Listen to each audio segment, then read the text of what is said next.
খবর পাইলে আমি কিন্তু যাই, ভোর করি বেড়াই। আমি কারো কাছে বেনিফিটও নেই না। আল্লাহ দিলে প্রায় 200 কাছাকাছি আসি গেছে। বিনা পারিশ্রমিকে 65 বয়সে খুঁড়েছেন 2 শতাধিক কবর। উনি হচ্ছে লিয়াকতের ভাই। খবর কেউ যদি মারা গেলে গঞ্জে তাদের ছুটি চলে আসে কবর খোঁড়ার জন্য।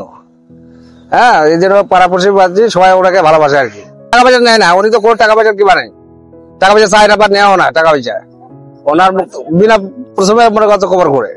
রাত দিন যে কোনো সময় মানুষের মৃত্যু খবর শুনলে ছুটে যান তিনি, চলে যান মরদেহের মাপ নিতে, এরপর খোঁড়া শুরু করেন কবর। তবে এজন্য নেন না কোনো পারিশ্রমিক। প্রায় 65 বছরে এখন পর্যন্ত খুঁড়ছেন 200 কবর। বলছি দিনাজপুরের বীরগঞ্জ উপজেলার সুজালপুর ইউনিয়নের চাকাই এলাকার মৃত মকবুল হোসেনের ছেলে তহিদুল ইসলামের কথা। আমার বুঝ হওয়ার পর থেকে আমার বাপের পাশে পাশে বেড়াই, যদি কোনোটা যায় ভোর করতে আমিও কিন্তু যাই। এই সাগন থেকেই কিন্তু আমি খুঁড়ি। আল্লাহ দিলে প্রায় 200 কাছাকাছি আসি গিয়েছে। আমার ছেলেকেও শিখাচ্ছি, একটা ছেলে আছে ওনাকেও শিখাচ্ছে।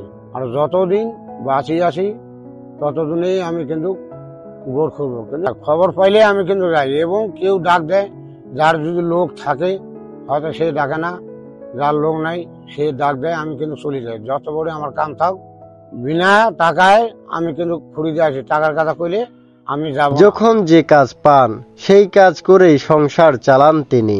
কখনো কৃষিকাজ, আবার কখনো লোড আনলোডের লেবার হিসেবে কাজ করেন তিনি।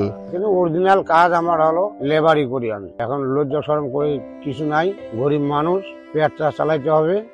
আমার ছেলেটা আমার দুঃখ দেখিয়া, ছোট ছেলে, কিন্তু কাজ সহ্য চাই না আমার ছেলে কাজে যাবে। আমি অসুস্থর কারণে কাজ করি না। আমার সাথে সাথে ছেলে নিয়ে যাই ভোর খুঁজতে। এর মধ্যে আমারও 50টার মতন আসি গেছে। তবুও কবর খুঁড়ে কারো থেকে কোনো টাকা নেন না। স্থানীয়রা বলেন কবর তৈরির কারণে এলাকার অনেকে তাকে চেনেন।